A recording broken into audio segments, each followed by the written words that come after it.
solo a ti, Señor. Mirarte solo a ti, Señor. Mirarte solo a ti, Señor. Y no mirar atrás. Seguir tu caminar, Señor. Seguir sin desmayar, Señor. Postrarme ante tu altar, Señor, y no mirar atrás. Seguirte solo a ti, Señor. Seguirte solo a ti, Señor. Seguirte solo a ti, Señor, y no mirar atrás. Seguir tu caminar, Señor. Seguir sin desmayar, Señor. Postrarme ante tu altar, Señor, y no mirar atrás.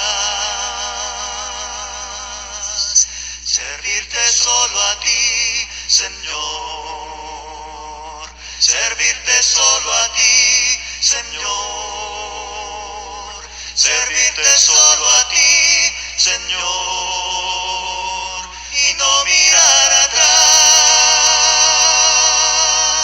Seguir tu caminar, Señor. Seguir sin desmayar, Señor. Postrarme ante tu altar, Señor,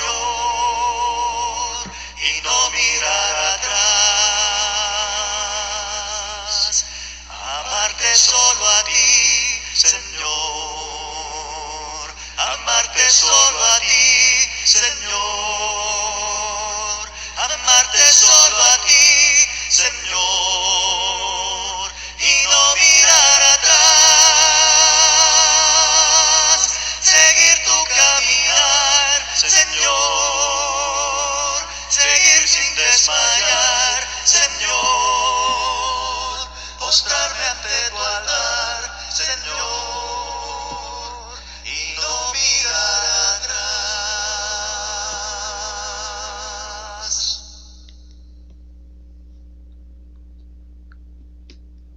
Por la gracia de Dios, nuevamente aquí para compartir un mensaje más de esta serie que hemos titulado Discípulo.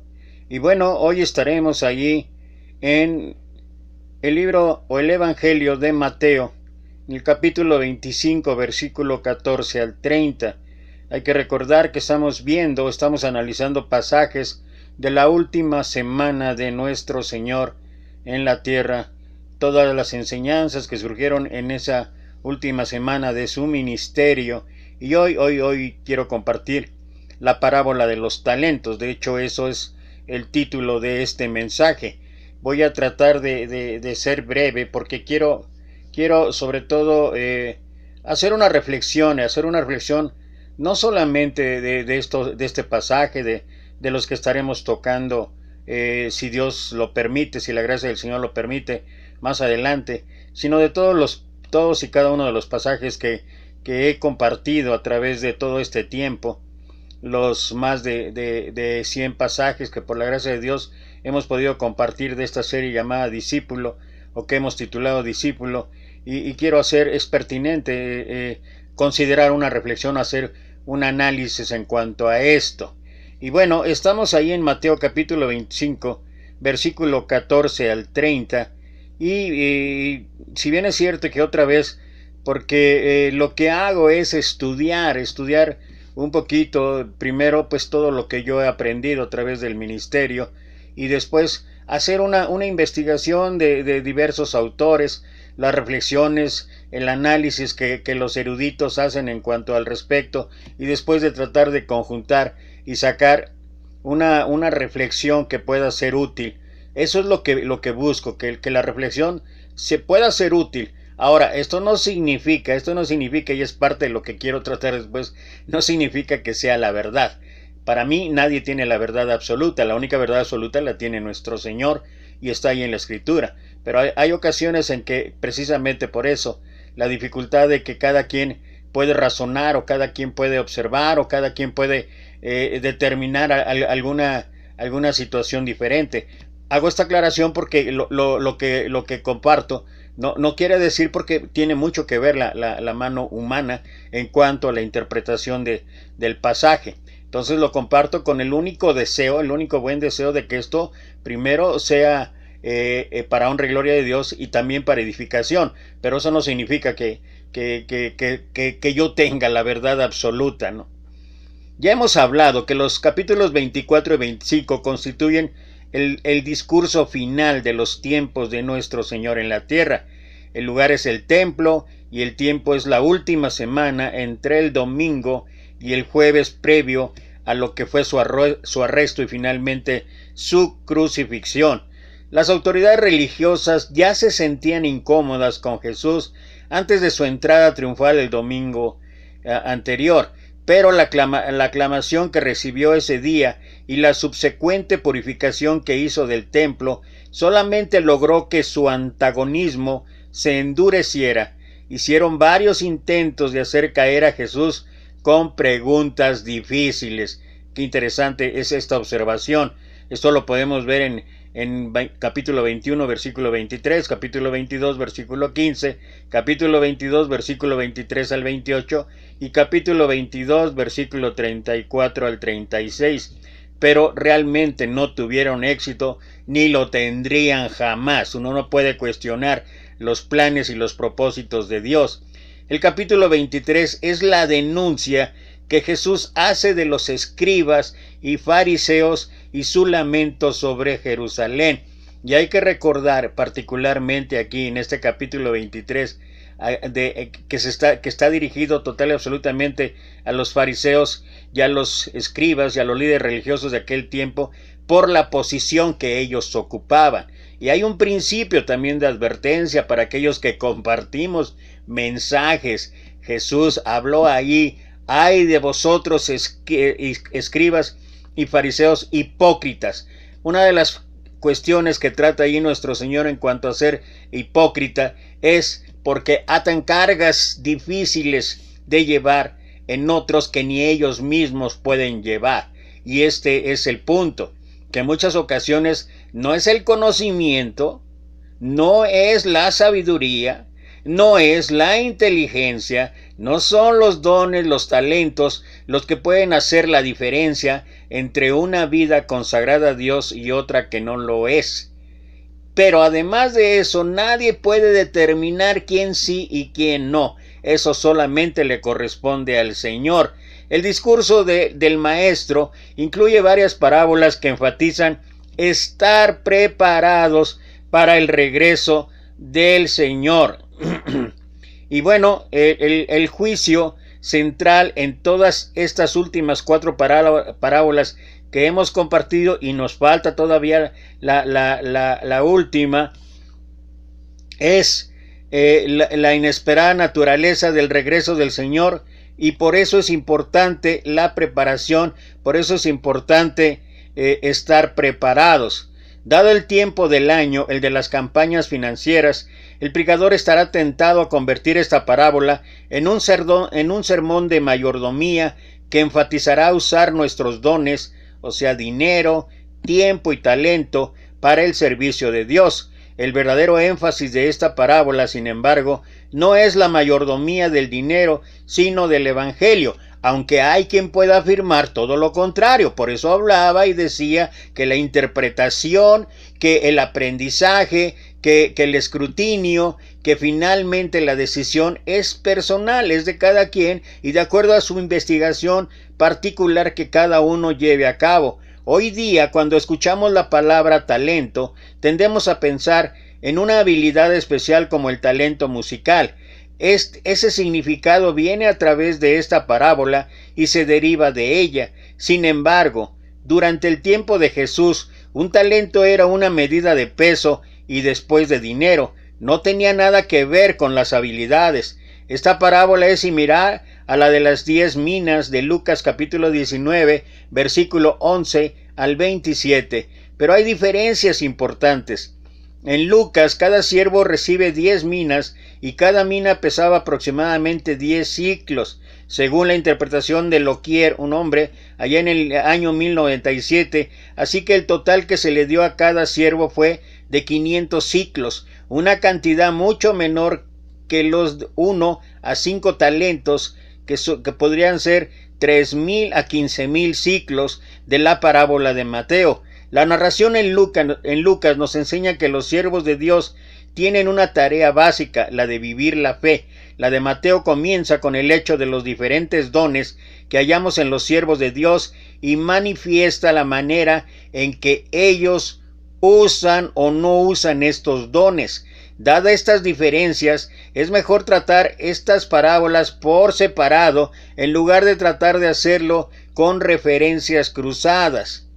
Empieza el pasaje que estaremos analizando ahí en capítulo 25, versículos 14 y 15, porque el reino de los cielos es como un hombre que partiendo lejos llamó a sus siervos. Aquí la palabra siervo es del griego doulos, que puede significar esclavo o servidor, y les entregó sus bienes, y a este dio 5 talentos, y al otro 2, y al otro 1, a cada uno conforme a su facultad, que en griego quiere decir dunamis, que es poder, fuerza o habilidad, y luego se partió lejos. La palabra griega doulos se puede traducir como esclavo o siervo, y puede reflejar ya sea un servicio involuntario, como es la de un esclavo, o voluntario, como es propiamente la que puede ser un siervo o alguien que está empleado por alguien. Los escritores del Nuevo Testamento usan doulos para referirse a su propio servicio a Cristo. Lo puedes ver, constatar, Romanos capítulo 1, versículo 1, Gálatas capítulo 1, versículo 10, Filipenses capítulo 1, versículo 1, Segunda de Timoteo capítulo 2, versículo 24, Tito capítulo 1, versículo 1 y Santiago capítulo 1, versículo 1, Segunda de Pedro 1, 1. Este claramente es un servicio voluntario, no de esclavo, debido a que la palabra esclavo inflama pasiones y tiene la posibilidad de distraer a los lectores del mensaje central de esta parábola. En esta exegesis se va a usar la palabra siervo y recomendaría el uso en el total del sermón. Sin embargo, recomendamos leer el pasaje tal como está escrito, porque meterse con la traducción también puede encender pasiones a menos que se explique cuidadosamente. O sea, esto es ir en una profundidad que a veces ni siquiera nuestro entendimiento nos alcanza realmente a comprender. Un hombre se va de viaje. Tengamos en mente que Jesús ahora se está preparando para morir, para irse. La narración de la pasión comienza en el siguiente capítulo con el complot para matar a Jesús, capítulo 26, y su ungimiento en Betania, capítulo 26, versículos 6 al 13, que esta parábola está inmersa en el discurso final de Jesús, en que está alertando a prepararse para su regreso, que Mateo está escribiendo su evangelio en la última parte del primer siglo, cuando la iglesia está batallando con el asunto de la tardancia del regreso de Jesús. Esta parábola le recuerda a la iglesia y a nosotros que a ellos y también a nosotros se les ha confiado con el gran tesoro del evangelio de Cristo Jesús, y se les hará responsables al regreso de Jesús de nuestra mayordomía de este evangelio, o sea, lo que hemos podido hacer o llevar a cabo de acuerdo al mandato de nuestro Señor en cuanto a la proclamación del evangelio, que eso es algo que no debemos olvidar, que esto es algo por lo cual Mateo termina todo su evangelio, allá en Mateo capítulo 18 al 20, donde habla expresamente de la gran comisión o de lo que significa y debe ser la proclamación del evangelio, y esto es una de las prioridades que debería de existir en la vida de cada cristiano. El Señor llama a sus siervos y les confía sus bienes: 5 talentos al primero, 2 talentos al segundo y 1 talento al tercero, a cada uno conforme a su facultad, y luego partió lejos. Debemos notar cómo se acerca a sus siervos, podría haberle dicho exactamente a cada siervo cómo usar su dinero, pero no lo hace. En su lugar, exhibe gran confianza al dejarlos en libertad. Y voy a hablar expresamente de esto, de esa libertad que tenemos de parte de Dios para elegir. Y hasta el día de hoy, o elegimos lo correcto o elegimos lo incorrecto. Y esta es decisión individual, es decisión personal, es decisión de cada uno. Es esa libertad que estamos acostumbrados algunos a llamarlo el libre albedrío. Dejarlos en libertad para que aprovechen las oportunidades tal como éstas se vayan presentando. Todavía más, trata a cada uno de ellos como individuos, otorgándole recursos conforme a sus habilidades. El Señor no abruma al siervo con un talento colocando responsabilidades que estuvieran más allá de sus habilidades. Finalmente se va, como cualquier supervisor o cualquier padre lo sabe, irse es el paso más difícil y es uno que demuestra la confianza más grande. Los estudiosos estiman el valor de un talento en diferentes maneras. Un talento era primero una medida de peso, la medida de peso mayor en el sistema hebreo. El talento era usado para pesar oro, segunda de Samuel 12:30, plata, primera de Reyes 20:39, acero, primera de Crónicas 29:7, bronce, Éxodo capítulo 38, versículo 29 y muchas otras mercancías. El talento común pesaba cerca de 3,000 siclos, o todo el peso que un hombre pudiera cargar.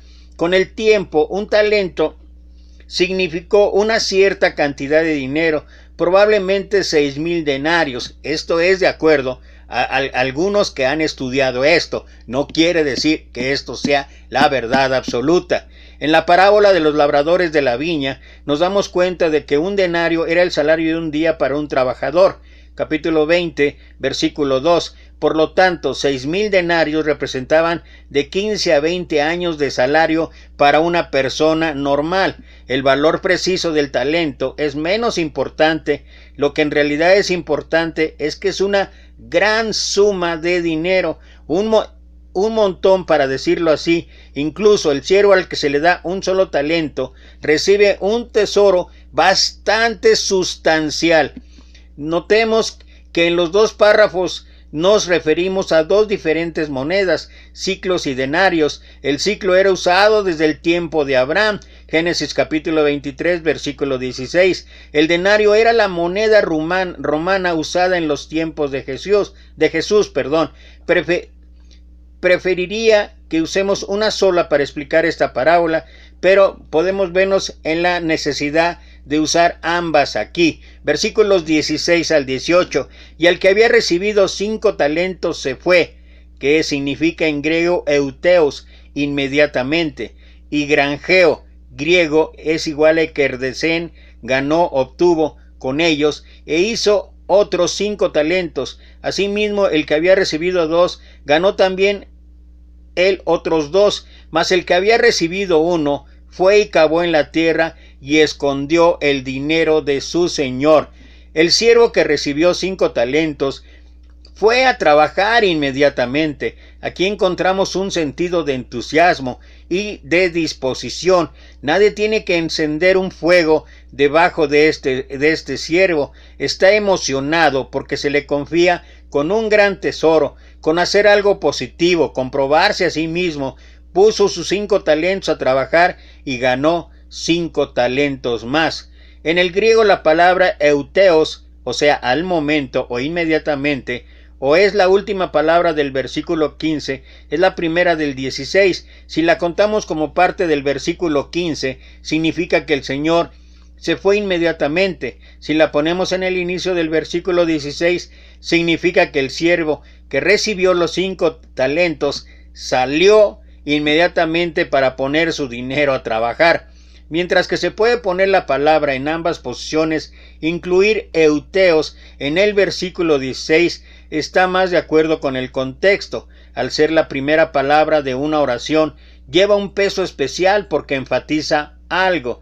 La palabra griega ekerdesen, de kerdaino, ganar, obtener, se usa antes en este evangelio para hablar de volver a ganar a un cristiano infiel. En Mateo capítulo 18, versículo 15. Es apropiado pensar que en esta parábola se enfatiza la proclamación del evangelio para ganar personas para Cristo o para volver a ganar a un discípulo errante. Jesús nos dice que no hacer esto, o sea, esconder la lámpara debajo de un almud, es algo que no tiene sentido absolutamente en nuestra vida. Esta parábola nos dice que es peligroso. El siervo que recibió 2 talentos hace lo mismo que el siervo de los 5 talentos. Responde con entusiasmo, usa su iniciativa, sale inmediatamente a trabajar y hace o gana 2 talentos más, al igual que el primer siervo, este también gana el 100%. El siervo que recibió un talento, sin embargo, cava un hoyo y entierra el dinero del Señor, que es una manera aceptable de proteger el dinero. De acuerdo con la ley rabínica, la persona que entierra el dinero en un lugar secreto no puede ser responsable por su pérdida. Es una manera conservadora, pero segura de invertir el dinero, excepto que no tiene perspectivas de crecimiento, que a final de cuentas ese es el punto. No hay productividad, no hay resultados, solamente se mantiene lo inicial. Note el contraste entre los verbos que se usan para los siervos con 5 y 2 talentos con los que se usan para el siervo con 1 talento. Los siervos con 5 y 2 talentos se fueron inmediatamente, mientras que el siervo con 1 talento solamente se fue. Y cuando veo y cuando estudiaba esto, lo único que puedo pensar es que realmente eso es lo que a veces parece ser la esfera de comodidad. Una esfera de comodidad en que hemos caído muchos en diversas etapas de nuestra vida. A veces es tan cómodo solamente estar haciendo una rutina, que el romper esa rutina y hacer algo más significa primero mucho trabajo, significa esfuerzo, significa disposición. ¿Y cuántos de nosotros nos estamos acostumbrando o nos habíamos acostumbrado a una rutina que no va más allá, de lo que significaría el crecimiento no solamente personal, sino el crecimiento en general, con alcanzar aquellas gentes a nuestro alrededor?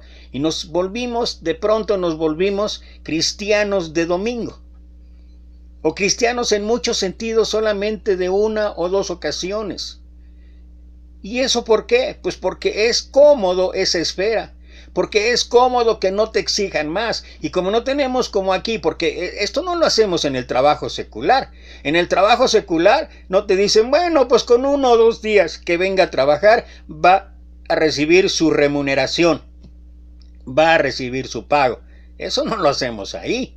¿Por qué? Porque de inmediato hay una consecuencia. La primera es que no te pagan y la segunda es que probablemente no dures mucho en ese trabajo. Entonces, notemos la actitud que tenemos para algunas cosas, particularmente para las cosas del Señor, y la actitud que tenemos para las cosas de esta vida. Aunque argumentemos, aunque contendamos, aunque digamos que somos la iglesia verdadera, que somos la iglesia del Nuevo Testamento, que somos los verdaderos cristianos, los verdaderos discípulos de Cristo, pero a través de nuestros hechos, a través de nuestras obras, pareciera ser que hacemos algo diferente. Y no estoy juzgando, porque es decisión de cada quien. Lo que solamente estoy haciendo es establecer lo que ha pasado en muchas cosas, en muchas circunstancias o situaciones en la iglesia, en nuestra iglesia, en la iglesia del Señor. En lugar de estar trabajando, en lugar de salir inmediatamente y trabajar, en lugar de solamente seguimos y parecemos el hámster que nada más está dando vueltas alrededor y pensando que está haciendo mucho y pensando que está haciendo un esfuerzo agotador y en realidad no sale del mismo lugar. Y cuántas cosas hay pendientes y cuántas cosas hay que deberíamos estar haciendo para la honra y gloria de Dios. Predicadores salen de escuelas de predicación diversas Y sin embargo, ¿cuántos municipios, cuántas ciudades grandes donde no hay iglesia de Cristo? Solamente es para reflexionar. Los siervos con 5 y 2 talentos se fueron inmediatamente, mientras que el siervo con 1 talento solamente se fue. Lo que estamos tratando de explicar. Los siervos con 5 y 2 talentos negociaron o trabajaron con el dinero que se les había confiado, mientras que el siervo con 1 talento cavó un hoyo en la tierra. Los siervos con 5 y 2 talentos ganaron talentos adicionales, pero el que tenía 1 escondió el dinero de su señor. El verbo usado para los siervos con 5 y 2 talentos son progresivos, mientras que los verbos para el que tenía 1 es regresivo. Esta diferencia verbal refleja las opiniones contrastantes del Señor. La confianza de su Señor energiza a los siervos con 5 y 2 talentos, que se dan cuenta de que su Señor les ha dado la oportunidad de hacer algo de sí mismos, ganarse un ascenso para complacer a su Señor. Su confianza en el Señor, a su vez, refleja la confianza que el Señor les ha dado. Como lo veremos en los versículos 24 y 25, el siervo con 1 talento tiene una perspectiva diferente de su Señor. Decir que para Jesús los que se dedican a la contemplación no tiene utilidad va demasiado lejos. Jesús claramente llama a algunas personas a un ministerio de oración, a un ministerio de meditación, pero esta parábola celebra un ministerio activo, progresista, que toma riesgos, que está involucrado en el mundo y que está con los zapatos sobre el camino. Y solamente aquí vale la pena volver a recordar lo que habla en Mateo capítulo 9, versículo 35, donde dice, recorría Jesús ciudades, aldeas, sinagogas, llevando las buenas nuevas, sanando, etc. Era una actividad progresista, era una actividad que nos muestra el ejemplo de que necesitamos a cada momento, a cada día estarnos moviendo. ¿Para qué? Para compartir el mensaje de salvación y para que esto le dé la honra y la gloria a nuestro Dios. Pero esta parábola celebra un ministerio activo, progresista, que toma riesgos, que está involucrado en el mundo y que está con los zapatos sobre el camino, y vale la pena recalcarlo. Mientras que algunas personas hacen dinero desproporcionadamente, Jesús claramente no podría endosar este tipo de empresa. La gente también gana dinero proveyendo servicios y productos de calidad, satisfaciendo genuinas necesidades humanas. Esta es seguramente el tipo de ganancia que esta parábola celebra.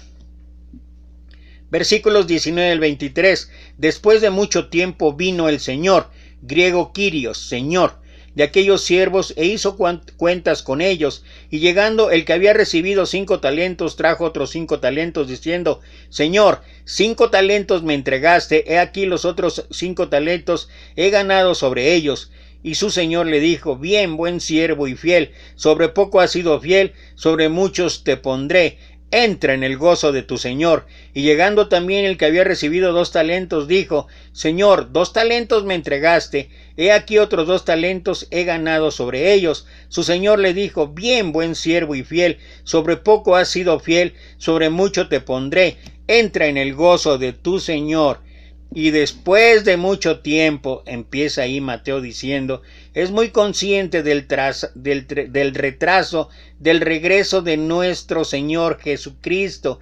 Y este versículo seguramente alude a ese retraso. Ha sido mucho tiempo y por supuesto será mucho más. Eso nadie lo sabe. Sin embargo, en esta parábola el Señor regresa y al hacerlo pide cuentas. Esta parábola mantiene la promesa de que Jesús no se retrasará para siempre, sino que regresará para recompensar a los fieles. También hay, por supuesto, la correspondiente advertencia en esta parábola. Jesús castigará a los infieles. La palabra que se traduce como Señor en estos versículos es Kyrios, un título que en el contexto del Evangelio adquiere un significado cristológico cuando se aplica a nuestro Señor Jesús. El Señor Amo recompensa a los siervos con 5 y 2 talentos de 3 diferentes maneras. Primero, los declara buenos y fieles. Mientras que esto puede parecer algo insignificante, podemos creer que probablemente por el resto de sus vidas estos siervos recordarán estas palabras con cariño. Muy pocas cosas se sientan tan bien como las alabanzas que brindan personas altamente respetadas y que han sido honestamente ganadas. Cuando Jesús habló ahí con los discípulos, particularmente con Pedro y Juan, y cuando ellos le dijo: Señor, nosotros lo hemos dejado todo y no hemos tenido nada a cambio. ¿Y qué fue la respuesta de nuestro Maestro? Yo os digo que no solamente la vida eterna, sino que en esta vida recibirás 100 veces más. Y esa es la promesa del Señor, y esa es la promesa que podemos asirnos para considerar, para esperar, para creer que de una u otra manera también en esta vida hay recompensa, que también de verdad es rentable tener una actitud, una posición, una disposición para estar alabando y glorificando a Dios en agradecimiento en todas y cada una de las circunstancias, situaciones, y esperar que de verdad Él nos va a premiar, que de verdad hay recompensa. Algunas ocasiones pensamos o queremos evaluarlo a la luz de las situaciones económicas, materiales o las situaciones de este mundo, pero solamente recordar lo que Pablo escribe en Filipenses 4:19, donde dice: mi Dios pues suplirá todo lo que os falta conforme a sus riquezas en gloria en Cristo Jesús. Y ¿sabes qué? Esa es la mejor recompensa. Porque si Dios no solamente sabe lo que queremos, Dios realmente sabe lo que necesitamos, y a cada uno nos da conforme a ello. Segundo, les da mayores responsabilidades, algo así como un ascenso. Nosotros podríamos preferir que les permitiera retirarse, pero en vez de eso, aumenta su carga de trabajo. El servicio y no el retiro es la meta del discipulado cristiano, mientras que un líder se puede retirar de atender una congregación cotidianamente, ningún cristiano se retira de preocupar y ocuparse de los otros. Este ministerio de amor no necesita ser una carga, sino que tiene el potencial para ser un gran gozo.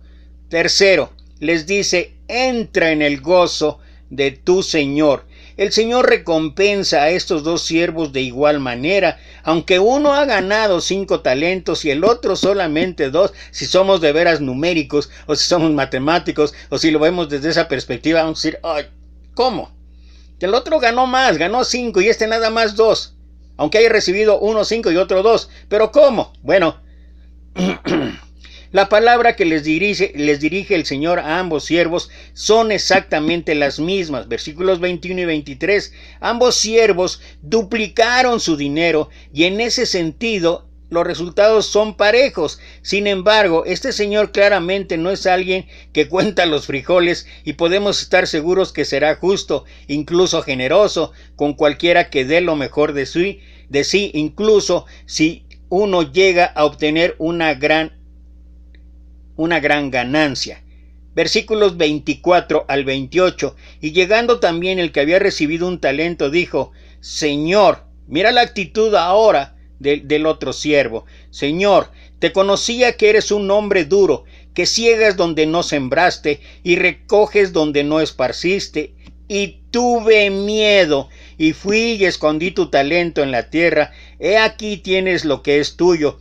Y respondiendo su señor le dijo: malo y negligente siervo, sabías que ciego donde no sembré y que recojo donde no esparcí. Por tanto, te convenía dar mi dinero a los banqueros, y viniendo yo hubiera recibido lo que es mío con ganancia. Quitarle pues el talento y darlo al que tiene 10 talentos. Mientras que disfrutamos escuchar la generosidad del Señor para con los siervos con 5 y 2 talentos, esta parábola realmente se vuelve a las acciones del siervo con un talento y la respuesta del Señor a esta actitud, a estos hechos. El siervo con un talento se dirige al Señor en un tono apologético, defensivo, dejando claro que entiende su fracaso. Espera que, Si puede ayudar al Señor a entender las razones de su fracaso, entonces podrá escapar del castigo. Le explica que sabía que el Señor era un hombre duro, segando donde no sembró. Y aquí vale la pena recordar un poquito la historia que sucedió allá en Bethesda. ¿Te acuerdas? Aquel lugar que estaba lleno de enfermos, cojos, ciegos, etcétera. Y ahí había un hombre que durante 38 años había estado enfermo, seguramente era paralítico. Y cuando llegó el Señor Jesús, expresa directamente con él y le hizo la pregunta: ¿quieres ser sano? ¿Y qué fue la respuesta de aquel hombre? Primero, dice: Señor. O sea, él reconocía la autoridad, él reconocía el poder de Jesucristo, pero luego de decir: Señor, tal como este siervo, Señor, es que mira, no tengo quien me lleve, y entre tanto, bueno, conoces la historia. Y eso acá en mi pueblo, acá en México, se le llaman pretextos, argumentos, justificaciones para no aceptar responsabilidades, para no aceptar incluso la sanación, porque el Señor lo que le estaba haciendo ofreciendo era sanación. El Señor lo que le estaba ofreciendo era cambiar su vida, pero como hablamos antes, es muy fácil seguir en la esfera de comodidad. ¿Cuántas ocasiones tenemos la oportunidad de ser prácticamente revolucionarios? Estoy hablando en un sentido positivo, en un sentido diferente. Yo he visto de verdad en muchos hermanos el gran entusiasmo que tienen. He visto en muchos hermanos que todavía tienen la fuerza física, la capacidad intelectual, que todavía tienen los recursos y todo lo demás, que están promoviendo y promoviendo. Cambiemos, hagamos las cosas de manera diferente, lleguemos a más gente. Y pareciera ser que esto es un delito, porque de momento nos volvemos como todos estos animalitos, estos cangrejos que los pones en una palangana y uno de ellos intenta empezar a trepar para poder escapar, y cuando parece que ya va llegando al borde, ya va a alcanzar, ¿qué crees? ¿Qué crees? Todos los demás otra vez para abajo. Porque así somos. No solamente los mexicanos. Puede ser que particularmente los mexicanos tengamos esa situación. Parece ser que no nos guste el éxito de los demás, o que nos medimos en base al éxito de los demás. Pero en realidad es una deficiencia del ser humano. O es no sé cómo llamarle, pero es una característica del ser humano. En lugar de estar haciendo las cosas, pero mira lo que estamos analizando con el siervo infiel. Nos preguntamos por qué el siervo con un talento siente que el Señor es duro y por qué esa dureza no salió a luz antes. La respuesta, por supuesto, es que esta caracterización es injusta. El Señor, al encontrar un siervo fiel, va más allá de ser justo y llegar hasta la generosidad. Sin embargo, estamos por ver el lado duro del Señor. El siervo con un talento ha evaluado correctamente que el Señor es capaz de un juicio duro. En este caso, el Señor lo llama malo y negligente. El siervo que tenía un solo talento y luego, usando las mismas palabras del siervo, lo condena. El Señor critica al siervo por fallar incluso en invertir el dinero en un banco o hacerlo algo de una manera más fácil, para que se ganaran interés, aunque fuera para una pequeña ganancia. Entonces le quita el dinero a ese siervo y lo echa en las tinieblas de afuera, donde será el lloro y crujir de los dientes. La clave para entender este duro juicio solamente se implica en la parábola. El Señor le dio a cada uno de los tres siervos un gran tesoro y una maravillosa oportunidad. Los primeros dos siervos pusieron el dinero a trabajar y lo duplicaron. Hicieron lo mejor con esa oportunidad, aunque eso involucraba un riesgo. No podrían haber actuado tan atrevidamente si no hubieran confiado en el Señor. Si hubieran creído que el Señor los castigaría por cada error, no se hubieran sentido lo suficientemente libres para hacer lo que hicieron. Actuaron con confianza, no solamente en sí mismos, sino también en la confianza que le tenían al Señor. El siervo con un talento, sin embargo, actuó por miedo, no siente afecto por el Señor, está preocupado solamente por su propia seguridad y no va a arriesgarse para enriquecer al Señor. Él permite que el miedo dicte sus acciones, entierra el dinero pensando que eso lo librará de la responsabilidad. Después de todo, los rabinos decían que el enterrar el dinero terminaba nuestra responsabilidad. Y quiero aquí compartir algo que ya me extendí otra vez demasiado, ya no voy a alcanzar lo que había dicho al principio, pero bueno, tal vez lo dejaré para el mensaje de mañana. Pero quiero aclarar, quiero compartir algo que escuché. Todos y cada uno es acerca de la reflexión de lo que estamos viviendo en este tiempo de pandemia y cómo la mayoría de la gente, muchos de nosotros pensamos, pero una vez que termine la pandemia, entonces voy a hacer esto. Una vez que termine esta situación, entonces voy a hacer esto. Una vez que entonces, y siempre estamos atrasando. Somos, como aquí en México decimos, los hombres del mañana. No lo hacemos hoy, lo hacemos mañana. Y hablaba esta reflexión acerca a ver si somos estacionales o transicionales. ¿Y cuál era la diferencia? Que en todo tiempo deberíamos ser transicionales. Y mencionaba algunos ejemplos bíblicos. Solamente recuerdo ahorita el camino a Emaús, pero hablaba de qué fue lo que pasó en el tiempo que aquellos dos hombres salían de Jerusalén e iban a Emaús, un pueblo que estaba a 10 kilómetros, y cómo es que nuestro Señor se acerca a ellos y cómo es que el Señor produce un cambio en ellos.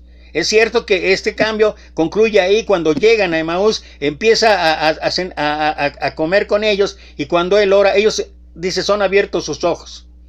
Y entonces, fíjate, qué curioso, primero van caminando así, todos apachurrados, todos desilusionados, todos desanimados, y luego, cuando descubren que era el Señor el que iba con ellos en el camino, ¿qué pasa? Dice, regresaron inmediatamente. Así son los cristianos, o así son los primeros dos siervos.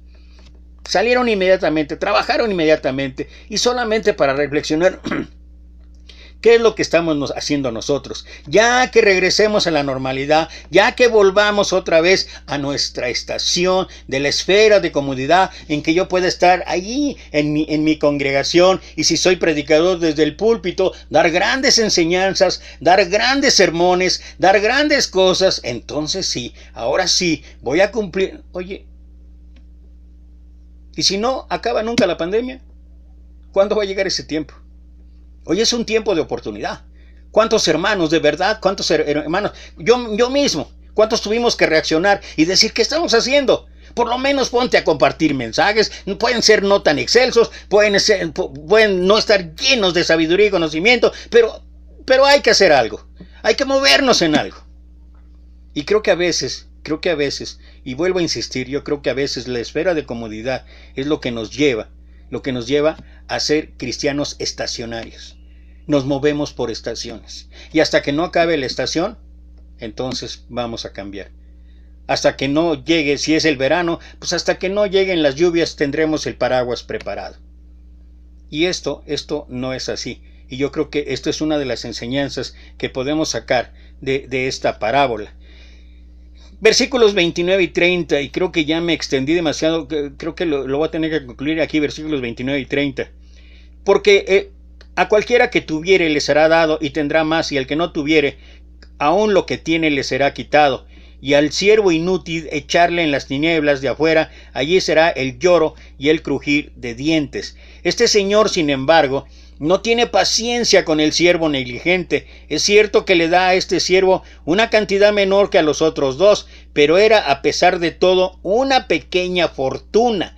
Tenía un gran potencial de bien que este siervo falló en desarrollar por su timidez, por su egoísmo, por su miedo, por sus justificaciones, por su irresponsabilidad. Por lo tanto, el Señor le quita el dinero y lo condena a las tinieblas de fuera. La ironía es que este siervo, preocupado solamente con su seguridad personal, pierde esa seguridad por su falta de voluntad para tomar siquiera el más pequeño riesgo o para realizar el más pequeño esfuerzo. La gracia empleada sobreabunda, pero la gracia enterrada es estéril.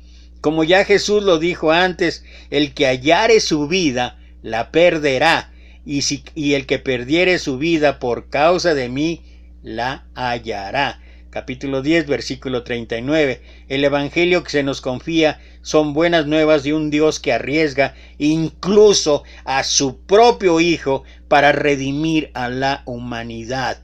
Dios ahora espera que respondamos proclamando atrevidamente el evangelio incluso cuando enfrentemos peligros. Y si crees que esto no es posible, date una vuelta ahí en Hebreos capítulo 11, el que todos conocemos como la galería de la fe. Y no te pido que leas de los grandes hombres de la fe, te pido que leas desde el versículo 34 en adelante.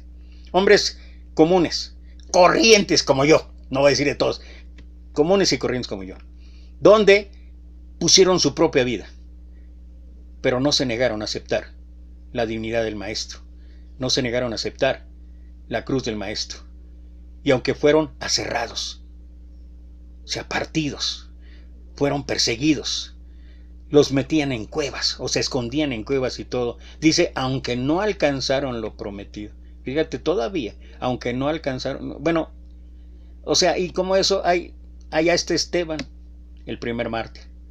Hay muchos ejemplos, y gente común, gente normal, gente que no hombres con excelsa sabiduría, no hombres con gran conocimiento, hombres y mujeres que estuvieron dispuestos a dar su vida por el Señor. Y creo que todos y cada uno de nosotros podemos tener esta oportunidad, simplemente predicar el evangelio. Los cristianos también tienen una obligación por sostener lo que es correcto.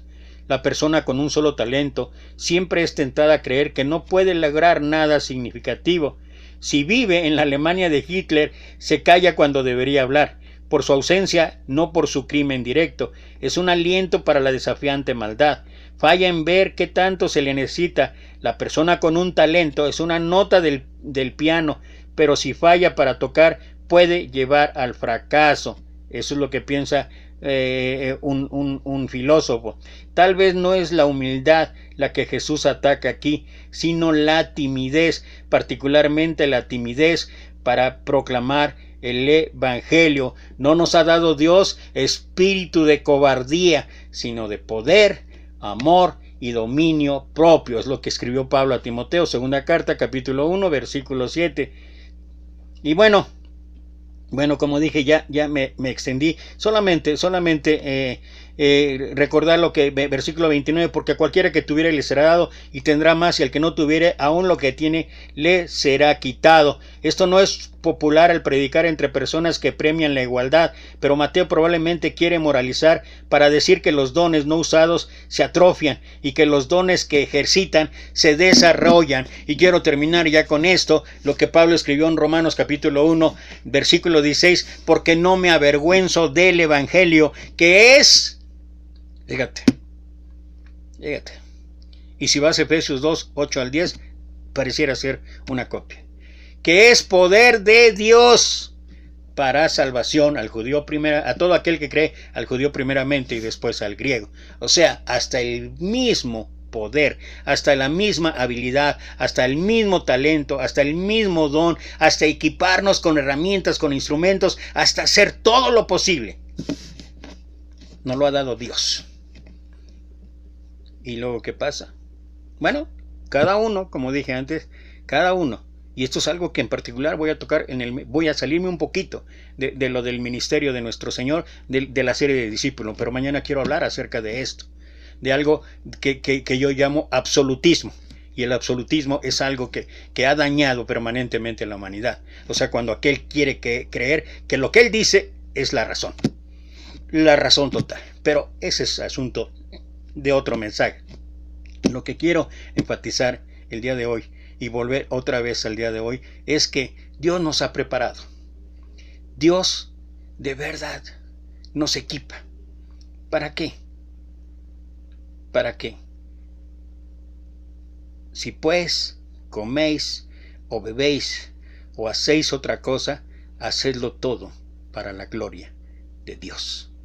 Y esa es la misión de cada uno de nosotros: alabar y glorificar a Dios en cada aspecto, de acuerdo a tus dones, de acuerdo a tus talentos, de acuerdo a tus habilidades, pero hay que alabar y glorificar a Dios. Gracias otra vez. Disculpa si me volví a extender.